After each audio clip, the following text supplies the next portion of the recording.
GTA 5 publisher Take-Two Interactive has just come out with their quarterly financial results. And let me tell you, they've sold over 140 million copies of Grand Theft Auto 5 since launch in 2013.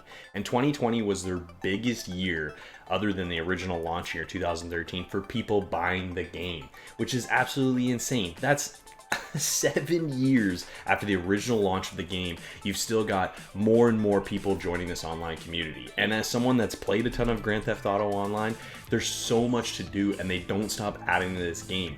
And the fact that, they just keep adding to it is why there's more and more people jumping in. Every month of 2020 saw more and more people joining as each month went on, which is absolutely insane. But the best part is the fact that they're also going to be bringing Grand Theft Auto 5 to the next gen consoles. That means you'd be able to play Grand Theft Auto if you bought it back in 2013 through 3 console generations: Xbox 360, Xbox One, and now Xbox Series X, which is absolutely wild because the fact that you can even think that a game would even be able to last that long is crazy. And they've done such a good job here with the online community. The fact that there's so much to do, there's no reason to get bored here. There's always something else to be doing. The fact that you can jump in with your friends, the green versus purple alien battle was something that Rockstar and Take-Two didn't even come up with. It was the community that generated this. So the fact that Grand Theft Auto 5 is going to be coming to the next gen consoles is awesome. It makes me a little wary to think when we're going to be getting Grand Theft Auto 6, but honestly, 140 million copies, I think they know what they're doing.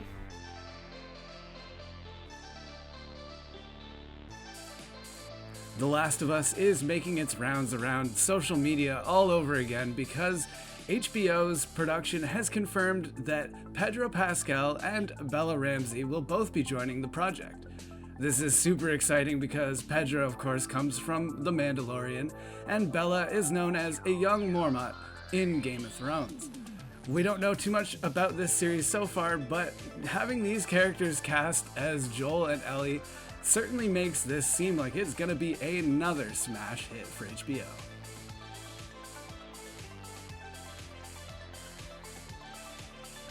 If you've already picked up a PlayStation 5, you might already be experiencing some problems with the controller, as the PlayStation 5 DualSense controller is apparently having the same drift issues that were reported in Nintendo Switch Joy-Con. In 2019, Nintendo acknowledged the issue with the Joy-Con and announced a new policy that offered owners free repairs and refunds for prior repairs. Last year, Nintendo's president formally apologised for the whole incident as they were aware of the flaw on release, which prompted a US law firm, Chimicals, Schwartz, Kreiner and Donaldson Smith, to file a class action lawsuit against Nintendo for Joy-Con drift. Well, they have now set up a questionnaire page asking PS5 owners to report instances of drift or if the console registers stick inputs even if the controller isn't being touched. At the moment, the options for fixing your busted DualSense is going to be tough, as you can go through the Sony's PlayStation support page, but bearing in mind that the PlayStation support team are swamped at the moment fielding requests for where to find the next PlayStation 5.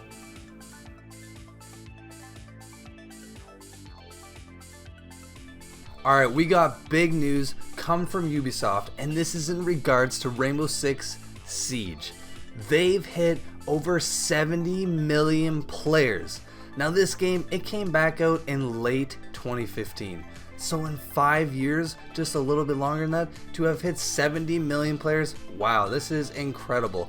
I still play this game quite religiously, and to be honest and to be fair, they update this very regularly. Back in December, they did a huge update on PS5 and the Series X that gave it 120 frames per second and just an overall little slight graphic fidelity increase.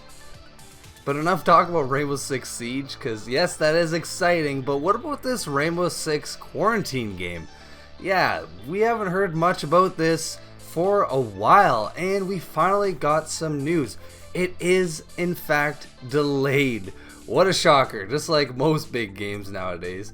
But they did say that it is coming out later this year. So I'll predict, I don't know, November, like when it's the Broke-tember maybe, Broke-vember time, I don't know. That's when I'm predicting this game comes out, like all the other big titles. So by the end of the year, will we get Rainbow Six Quarantine? Well, not exactly, because they aren't really sure if they want to use that name nowadays with everything that's going on, COVID and the whole pandemic. I think they're gonna change the name, and they put an article out saying that we don't think we're gonna keep the same title. So moving forward, I don't know what it's gonna be called. I don't know what exactly they're gonna do to change it, but at any rate, I'm super excited for this game to come out later this year.